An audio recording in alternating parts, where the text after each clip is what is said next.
Hello, partners. Here we are a week before Christmas. The nights are cold in a lot of places, and in some areas, snow has fallen. This is a great time to warm our hearts with the incredible story of a young boy who started his life at the bottom rung of society. But before his life was over, at the age of 89, his name became known around the world.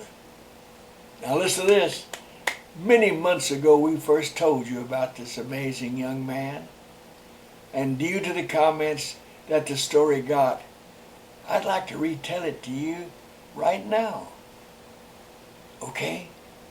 Our honoree this week was born in a section of one of the poorest small cities in Russia.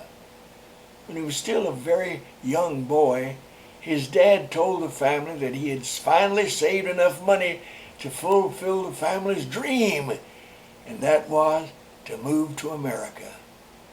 But when his family finally got here, they realized their new country was not the land of milk and honey, or the streets paved with gold, as they'd been promised. Things were tough.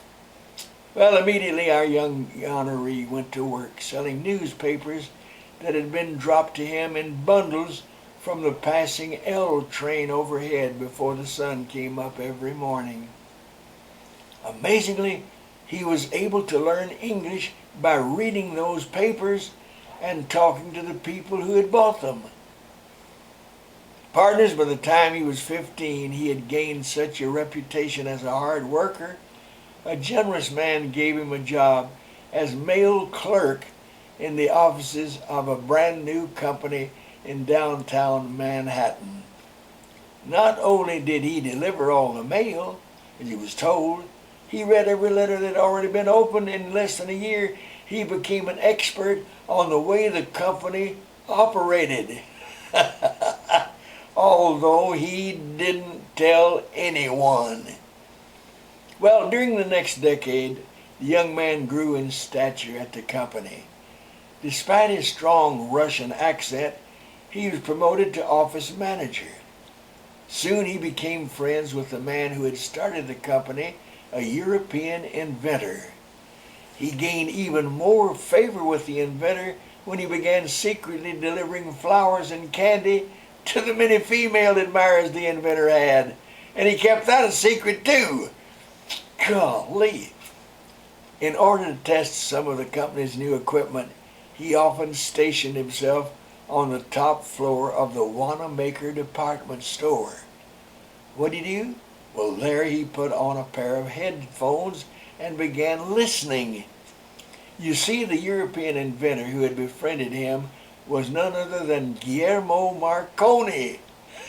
Yes, partners, this young Russian boy who taught himself to read English as he peddled early morning newspapers had learned the business of wireless inside out as he worked his way up to the top. Working privately for Guillermo Marconi, was listening to the world in the early hours of the morning. When?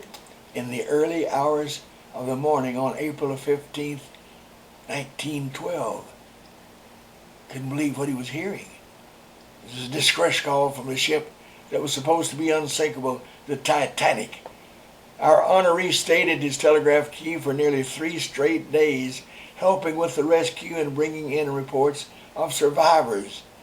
On the 4th day, he finally got some sleep and had a dream. Why couldn't radio be more than just a ship-to-ship and ship-to-shore communications? Why couldn't radio be taught to talk and bring music into every home? Well, in the next 2 decades, our honoree did just that. As president of the RCA company, David Sarnoff, he revolutionized radio and television, then color television. He even predicted communication satellites. By this time, he had been made general for his work in coordinating radio transmissions for our troops during the D-Day invasion. And as I kind of mentioned earlier, during the time I was working for NBC, both in New York and Los Angeles, it was David Sarnoff who signed my check. At least his name was on my checks, and none of them ever bounced.